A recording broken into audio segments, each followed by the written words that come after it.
32 বছর বয়সে পুরো একটা দেশের মানুষকে সে মনে করেন যে কাদায় এসে চলে গেছে। এটার নাম হলো ভালোবাসা, এটার নাম হলো ভালোবাসা। এগুলো ভাই টাকা দিয়ে কেনা যায় না। যে হাদি ভাই সে কতটা মানুষের অন্তরের ভিতরে জায়গা করে নিয়েছে আপনি ভাবেন। একটা 60-70 বছর একটা মানুষ তো মারা যায়, যায় না? তার জন্য তো 50টা লোকও কাঁদে না, কাঁদে বলেন? তার ফ্যামিলি ছাড়া কেউ কি কেউ কাঁদে? আর হাদি ভাই মারা যাওয়ার পরে প্রত্যেকটা মানুষের ভিতরে একটা জিনিসই ফিল হয়েছে যে আমি আমার কোনো আত্মীয়কে হারাইছি। তাইলে ভাবেন আপনি, এই লোকটা যদি বাইচে থাকতো আমাদের মাঝে, তাহলে পুরো এই জেনারেশন, পুরো দেশের সিস্টেম চেঞ্জ করে ফেলাইতো। পুরো দেশের সিস্টেম হাদি ভাই চেঞ্জ করে ফেলাইতে পারতো। সেই তৌফিক আল্লাহ তাআলা তাকে দিছিল, কিন্তু আমাদের রাষ্ট্র, আমাদের শাসন ব্যবস্থা তাকে সিকিউরিটি দিতে পারে, রাখতে পারে না। এটা আমাদের ব্যর্থতা। এমন জীবন করিও গঠন, হাসিবে তুমি, কাঁদিবে ভুবন। তো হাদি ভাই আপনি এরকম একটা জীবন গঠন করে গেছেন। তো হাদি ভাই যেটা না করতে পারে সেটা আমাদেরকে করতে হবে। হাদি ভাইয়ের যে চাওয়াটা সেটা আমাদেরকে চাইতে হবে।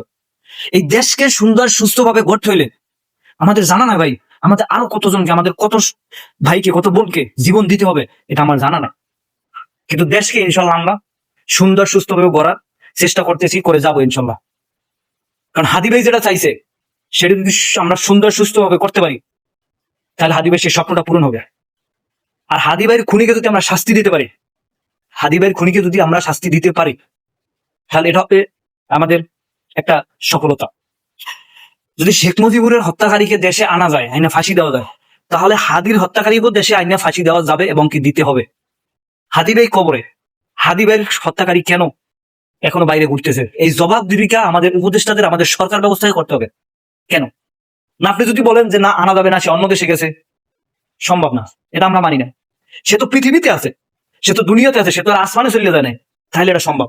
এটা সম্ভব যদি সরকার, সিস্টেম, আইন ব্যবস্থা যদি সেগুলো সিস্টেম করে যে তাকে দেশে আসতে হবে, তাকে দেশে ফেরত দিতে হবে, 100% দিতে হবে।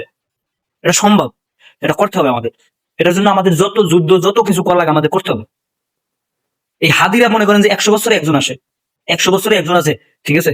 তারা তো মনে করছে যে একজন হাদিকে মাইরে আমরা সবকিছু দাবাই ফেলাম, কিন্তু একজন হাদিকে মারার পরে যে লক্ষ লক্ষ হাদি তৈরি হবে। এখন মানুষের একটাই চাওয়া, আমার ছেলেটা হাদি হোক, আমরা হাদি হই।